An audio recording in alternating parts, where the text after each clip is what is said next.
Hello everyone, welcome back to ThermOWeb's YouTube channel. I'm Rebecca Keppel. I'm super excited to be here today to share an easy way to create an ombre foiled card using ThermOWeb's Deco foils. I have 4 different blues that they have of Deco Foil sheets, and I am also going to be using a Slimline staggered rectangle frames die from Trinity stamps and the Tender Thoughts from Waffle Flower stamp set to create my sentiment. So first I'm going to cut out that rectangle frame Slimline die out of plain old white cardstock to share with you exactly what it cuts out. It cuts out these rectangles and it cuts out the frames. So I'm next going to cut out a piece of the 8.5 by 11 clear designer toner sheets. This one is the Chic Chevron, and you can see how easy it is to cut those with scissors. So you do want to use a metal shim if you're going to die cut these. Because it's acetate, it definitely needs that little bit of extra shim to really get a nice clean cut. But then I did get a perfect cut, even the little frames cut perfectly.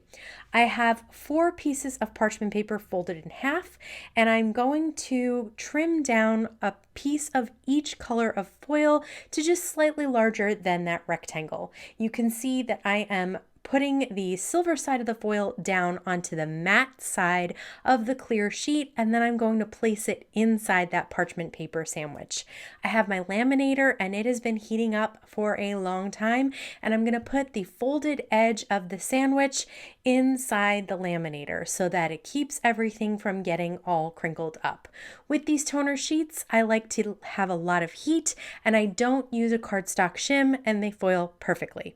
Again, you can just cut the foil sheet down with some scissors just so it's slightly larger so you save the rest of your foil for another project.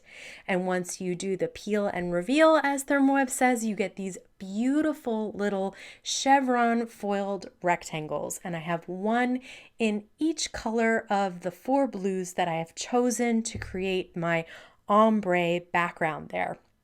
So this one is Denim. We also had Glass Slipper first, then Teal, then Denim, and then this last one is the deep blue.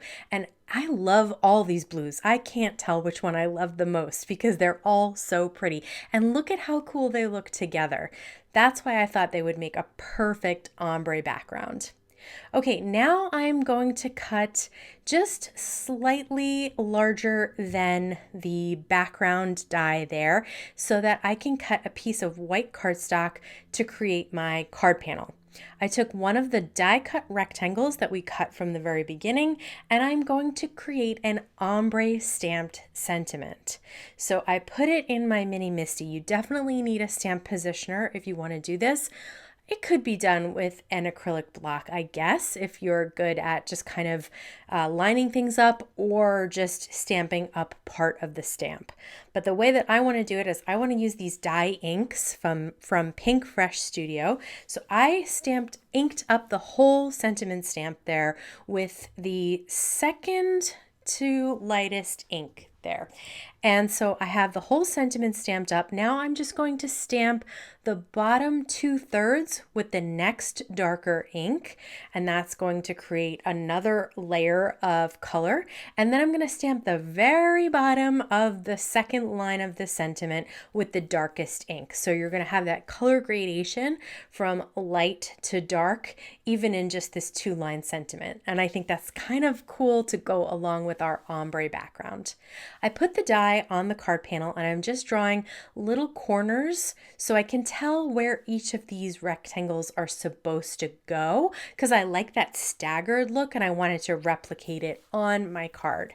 So once I have that, I'm going to lay out my acetate that's been foiled down in a row, and I'm going to put the sentiment in the middle, and then I'm going to continue with the foiled rectangles, and that will create the look of a foiled ombre background for our card. We also have the ombre sentiment as well.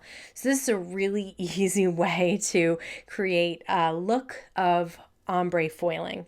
I wanted to pop everything up, so I am using Gina for ThermOWeb foam squares. I'm just going to use 2 of the foam squares on the sentiment, and then when I take off those protective backings, I just erase those little corners because now I know exactly where they're supposed to go and lay my sentiment down. I decided I like that so much that I'm going to cut the little foam squares in half with some non-stick scissors because I can fit those little halves behind the toner printing of the chevron. So you can see there that half of a foam square fits perfectly on those chevron lines. I have the foil flipped over there, that's why it looks black. And then I'm gonna once again just erase those little pencil lines that we made as guidelines, remove the protective backings, and then lay this foiled piece down exactly where the little pencil lines were. And that's going to just give it such a fun look, especially in person, to see the acetate popped up and you can't see the adhesive. It just looks very cool. And then to have the different colors of blue foils running down the card with the ombre stamped sentiment as well. This card just really made me happy. I think I will do this exact technique again for other themed cards. That's the nice thing about this. You could really use it with pretty much any sentiment that you have and with any color scheme that you have. So ThermOWeb has also a variety of pink foils that you could do. But I really, really love these blues. I think they're so pretty. So the next thing that I'm going to do here is just trim down a slightly larger piece of Midnight cardstock. This is from Hero Arts. I'm going to put some Memory Runner XL tape runner in the middle of that. I don't want to flip over this foiled panel because I don't want to mess up any of that foiling by scratching it on my work surface. So I put the tape runner on the base of that cardstock instead of flipping it over. And I love all these blues together. I love how easy it is to create this. Okay, now I'm going to show you an easy way to create a slimline card base. So I put my panel into my score pal over an 8.5 piece of a by 11 cardstock, and then I find out exactly where I need to score. So it's just a really easy way. Instead of measuring everything, I just basically hold it up to the score pal measurements at the top and then score right at the point where it's going to be covered up by the panel. Then I just fold at that score line and just get a nice crisp fold for the score line so that you can have a really nice base there. And then what I do with that is just double check, make sure I haven't made it too big that anything's going to be hanging out the side, and I didn't. And then I put the folded edge into my guillotine trimmer all the way up to the end of the card where the 2 pieces of cardstock are no longer continuing and there's just one, and then slice. And then you have the perfectly sized card base for your slimline cards without having to take out a ruler because it's already on the score pal there.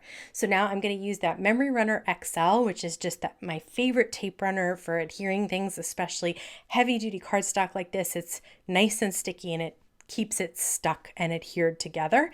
And then just place my card panel on top and press down, add a little pressure, and you can see all of that shine and all those colors of blue. And I had so much fun doing this. I'm definitely doing it again.